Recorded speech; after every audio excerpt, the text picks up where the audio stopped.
요만큼 정도밖에 되지 않는 작은 고기입니다. 또 암컷은 알을 낳고 곧 죽습니다. 그리고 수컷 가시고기가 알에서 새끼들이 부화될 때까지 끝까지 생명을 걸고 지켜냅니다. 알에서 부화되어서 나오면은 수컷이 가시고기는 그 둥지 근처에서 죽음을 맞이하게 됩니다. 그리고 그 몸을 사냥에 익숙하지 않은 새끼들을 위해서 내어주게 됩니다. 창조주 하나님의 뜻에 따라서 창조된 이 가시고기의 최고의 삶이 거기에 있는 것 같습니다. 우리를 구원하시고 우리에게 생명을 주시기 위해서 자기 몸을 십자가에 내어주신 예수 그리스도의 사랑과 어찌 이렇게 많이 닮았는지 모릅니다. 주님께서는 가시에 찔리고 채찍에 맞고 십자가에 못 박혀 죽으셨습니다. 그러면서 우리에게 약속하신 것은 내가 너를 영원히 놓지 않겠다라고 약속을 해 주셨습니다. 지금부터 영원토록 지킴하고 약속을 해 주셨고, 주님은 그의 몸을 찢기심으로 우리에게 영원한 생명의 양식이 되어 주셨습니다. 하나님 아버지의 뜻을 이루는 최고의 삶을 주님께서 사셨습니다. 주님께서 우리가 이 땅에 살아가는 동안에 어떠한 고난과 고통이 있다 하더라도, 어떠한 악한 영들이 우리를 미혹하고 또 시험한다 하더라도 내가 너를 영원히 놓지 않겠다라고 그렇게 약속을 해 주셨습니다. 구약의 다니엘서와 에스겔서 그리고 신약의 요한계시록을 보면은 그곳에서는 우리가 이해하지 못하는 무시무시한 영적인 전쟁에 관한 말씀들이 있습니다. 저는 그 전쟁의 그 내용들이 언젠가 이 땅에 일어나게 될 좀 엄청난 영적 사건에 대한 예언의 말씀이 아니라 오늘도 지금도 계속 일어나고 있는 보이지 않는 영적 전쟁을 기록해 놓은 것이다. 저는 그렇게 이해를 합니다. 우리는 두 영적 세계 속에서 살아가고 있습니다. 악한 영이 다스리는 세상과 하나님의 영이 다스리는 하나님의 나라. 우리는 이 두 나라 안에서 살아가고 있습니다.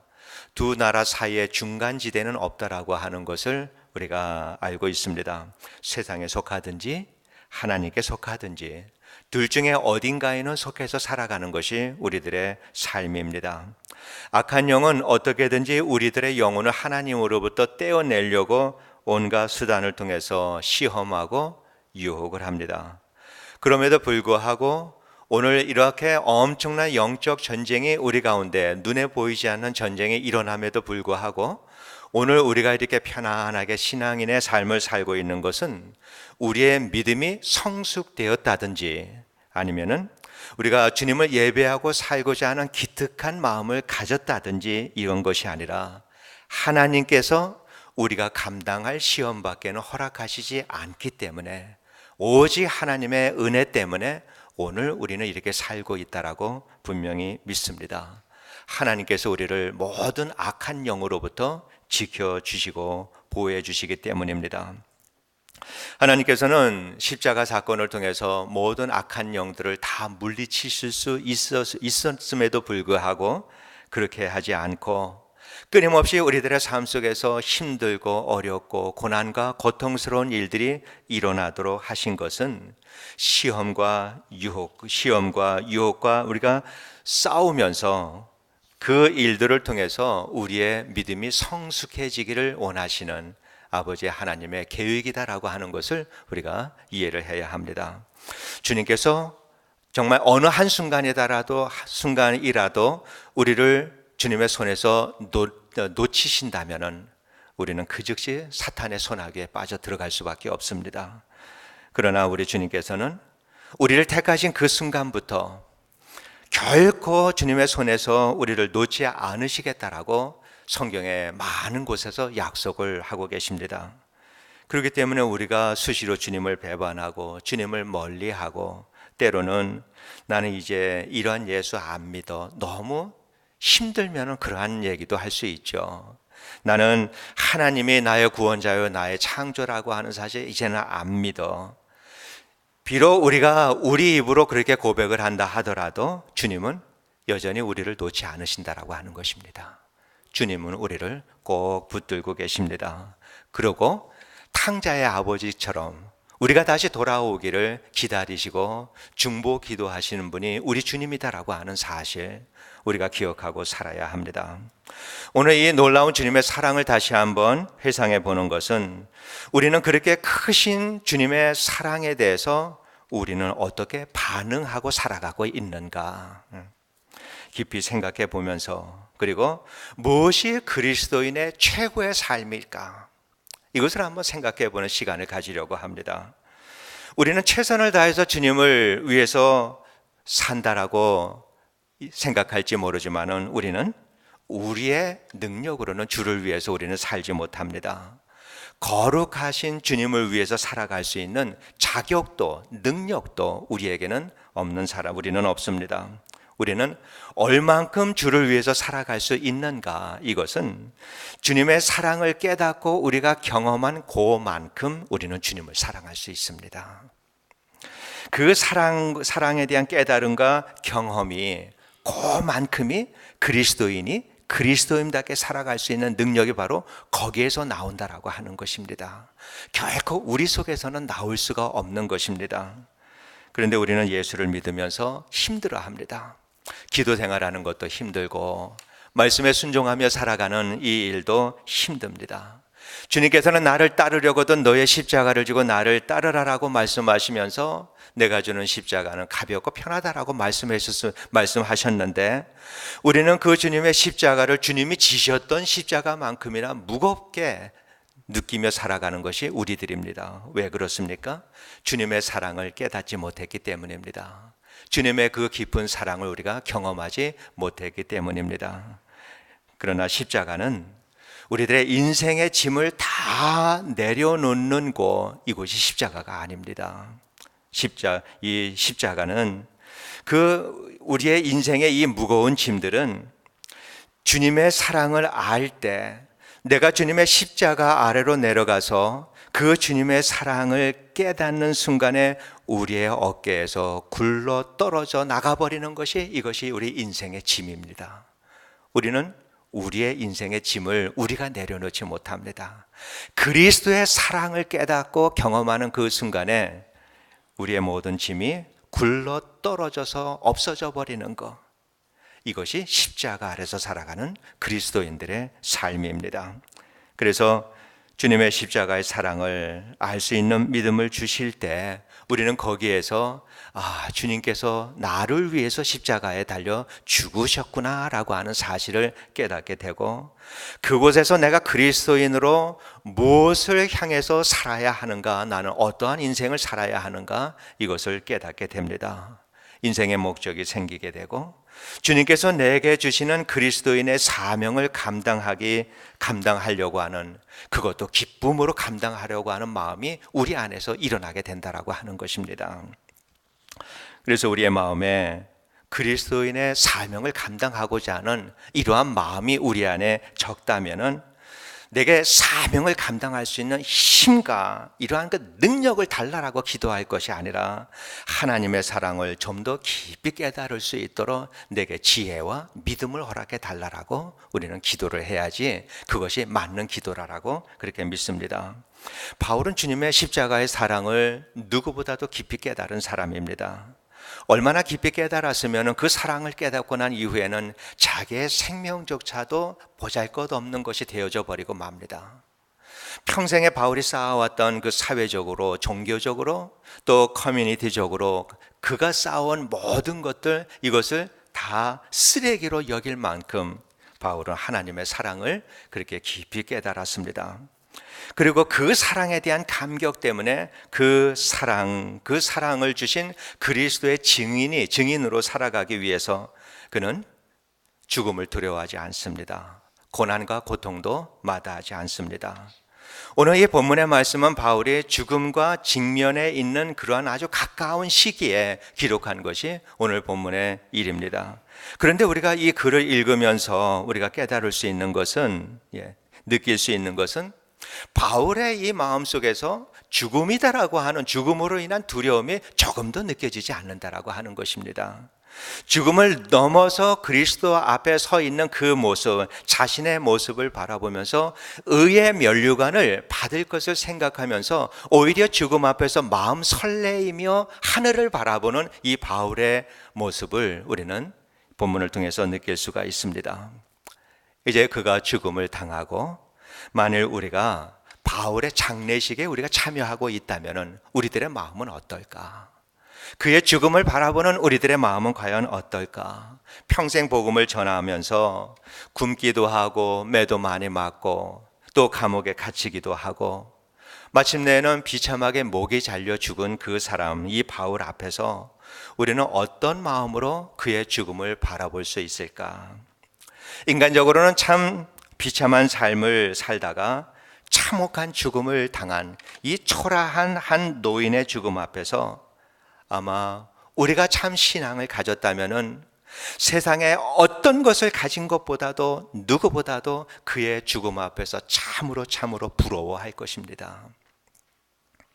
전제와 같이 그의 모든 삶을 예수를 위해서 부어진 그러한 삶, 선한 싸움을 죽도록 싸운 그 삶, 달려갈 길을 믿음으로 마친 그 모든 삶, 그래서 의의 면류관을 바라보면서 주님 앞에 서 있는 그 모습을 바라본다면은 그 바울의 모습보다 더 우리에게 부러운 것이 또 뭐가 있을까?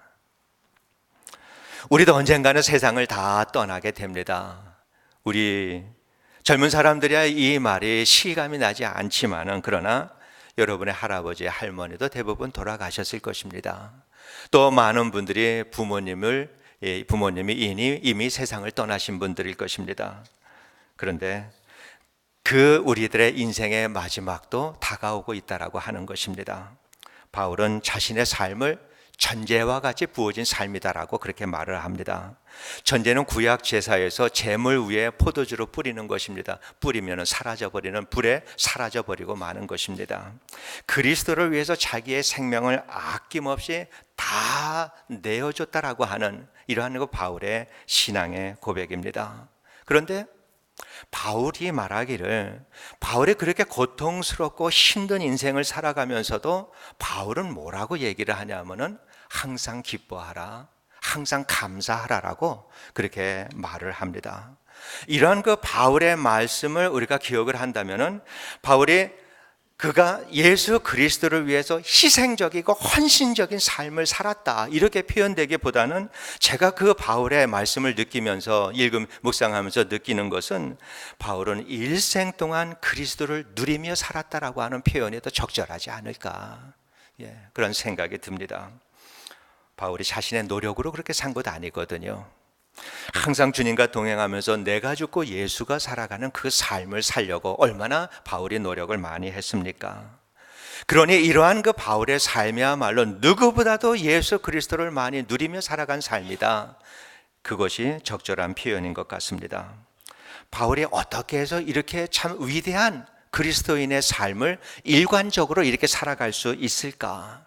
하나님께서 그에게 어떤 진리의 큰 말씀을 깨달을 수 있는 특별한 은혜를 그에게 허락해 주셔서 그는 그렇게 그리스도를 위하여서 전제와 같이 부어진 삶을 살아갈 수 있었을까? 하나님께서는 그 은혜를 그렇게 단번에 주시는 예가 한 번도 없습니다. 하나님은 그렇게 하지 않습니다. 바울이 그 깊은 신앙과 신학과 믿음의 삶, 이것은 그의 고통스러운 환경으로부터 왔다라고 하는 이 사실을 우리가 주시해야 합니다. 수많은 고통을 통해서 깊은 진리의 말씀을 깨달았습니다. 크신 하나님의 사랑을 깨달았고 생명의 위협을 느끼면서 참으로 하나님께서 나와 가까이 하신다라고 하는 하나님의 임재를 경험했던 사람입니다. 사랑하는 성도 여러분, 우리는 교회와 여러분의 가정과 개인의 문제들을 어떻게 대면하고 살아가고 있습니까? 인생은 모든 문제들의 연속입니다. 누구나가 다 다양한 어려움과 문제들을 다 안고 살아가고 있습니다. 문제가 없는 사람은 생명이 끊어진 사람밖에는 없습니다. 그리고 그 문제는 둘 중에 하나입니다. 하나님께서 하나님의 의도적으로 일으킨 문제, 또 하나는 그러한 일들이 일어나도록 하나님께서 허락하신 문제, 모든 문제는 이 둘 중에 하나입니다. 하나님이 하시는 일입니다. 하나님이 하셨던, 허락하셨던 하나님에게는 목적과 의도가 있다라고 하는 사실을 우리가 알아야 합니다. 그 하나님께서는 그 문제들을 우리에게 허락하시고 우리가 그 문제들을 어떻게 다루시는 것에 대해서 우리에 대한 기대가 있다라고 하는 것입니다.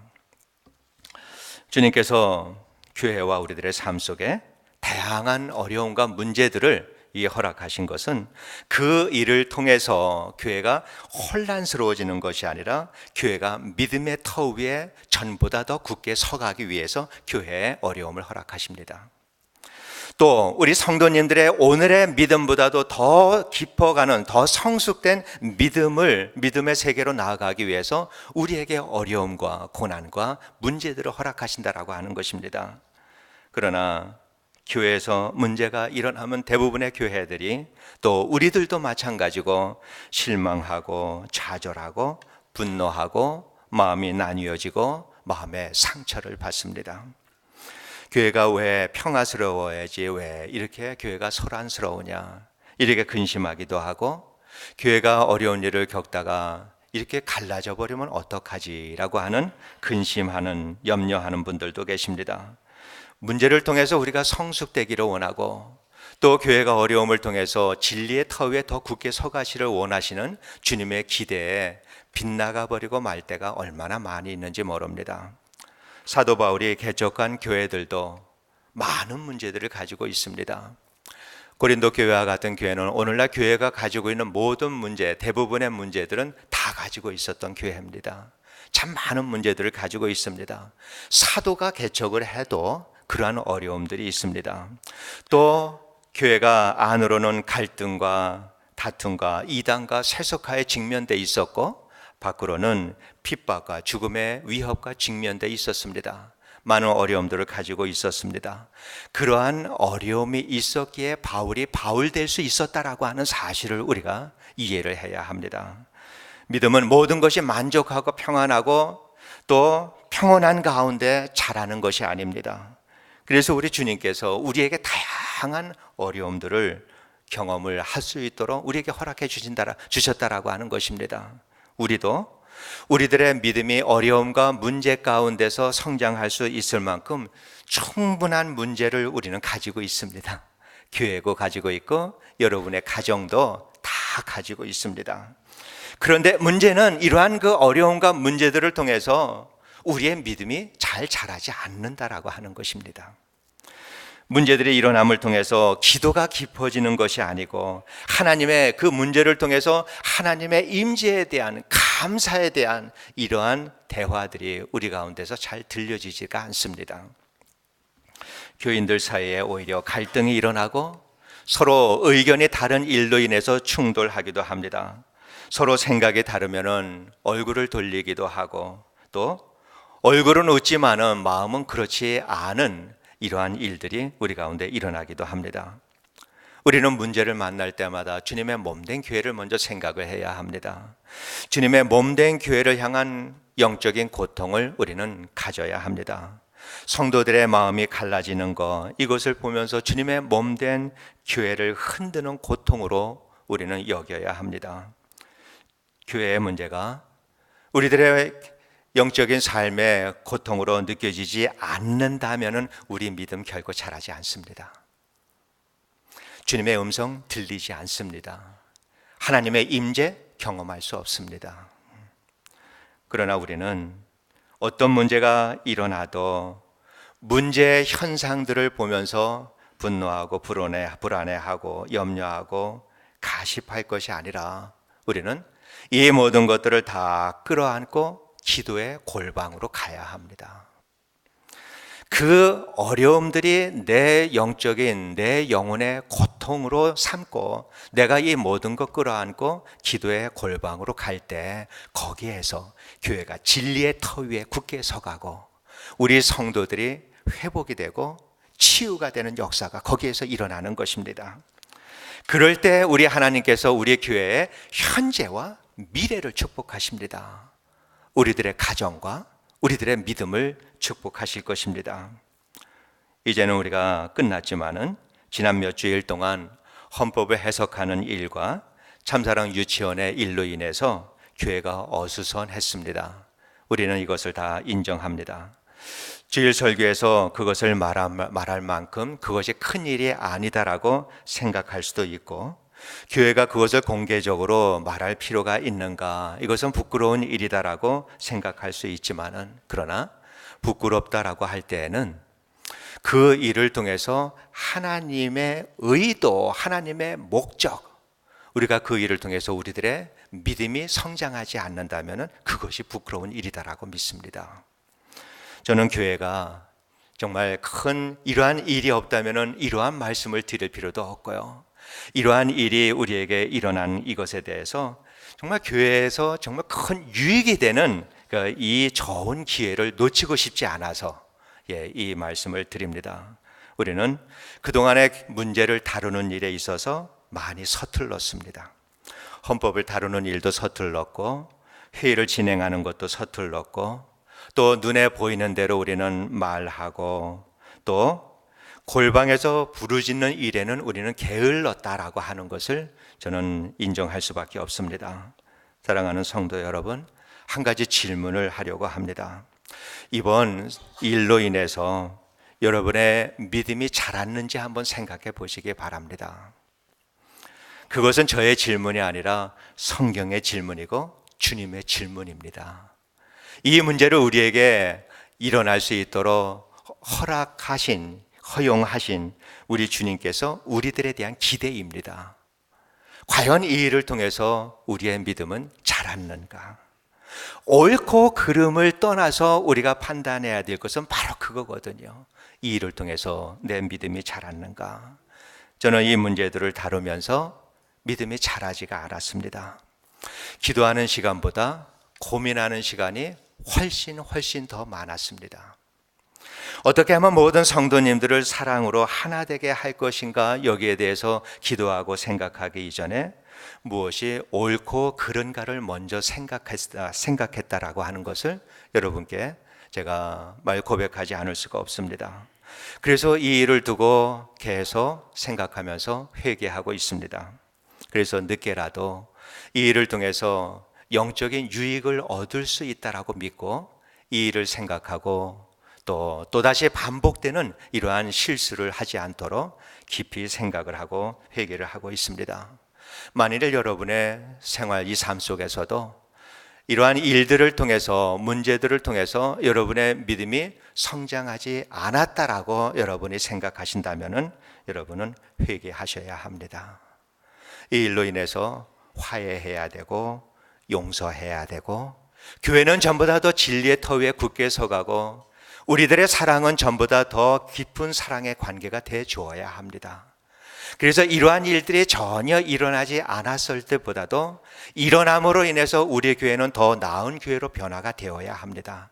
그것이 주님께서 우리에게 어려움을 허락하신 이유다라고 하는 사실을 우리가 분명히 이해를 해야 합니다.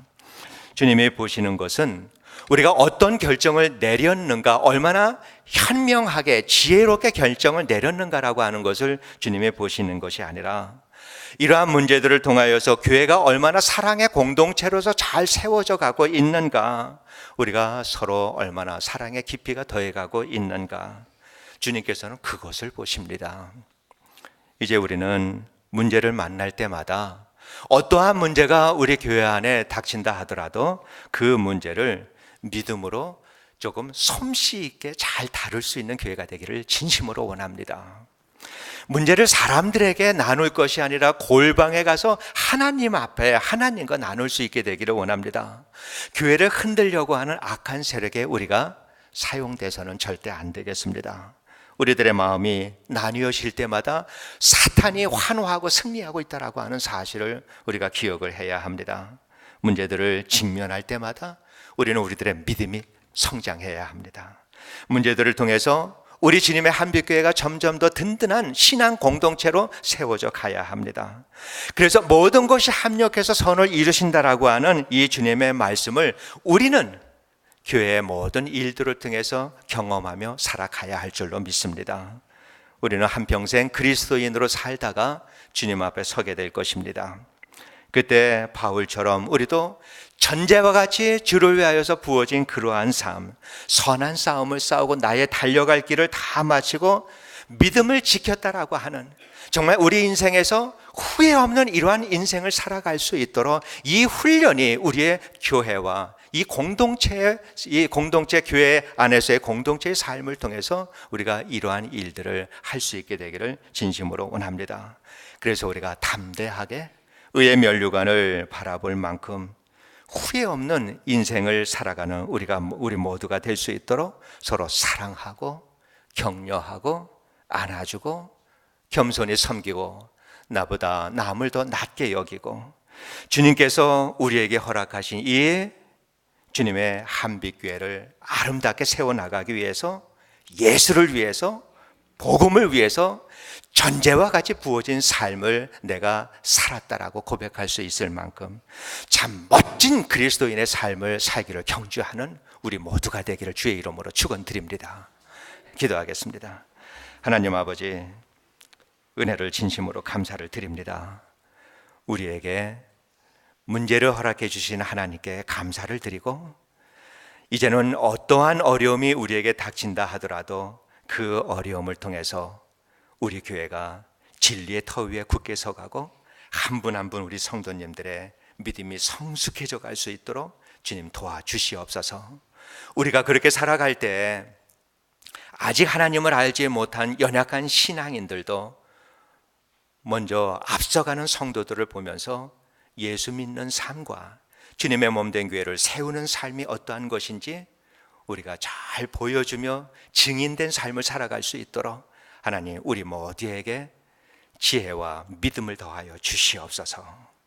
하나님, 복음의 증인으로 살았다라고 하나님께서도 하나님께 인정받을 수 있는 이러한 삶, 참으로 인생에 후회 없는 삶을 살아가고자 하는 이러한 욕심을 품고 살아가는 귀한 우리 성도님들 되게 하여 주옵소서. 예수님 이름으로 기도드리옵나이다. 아멘.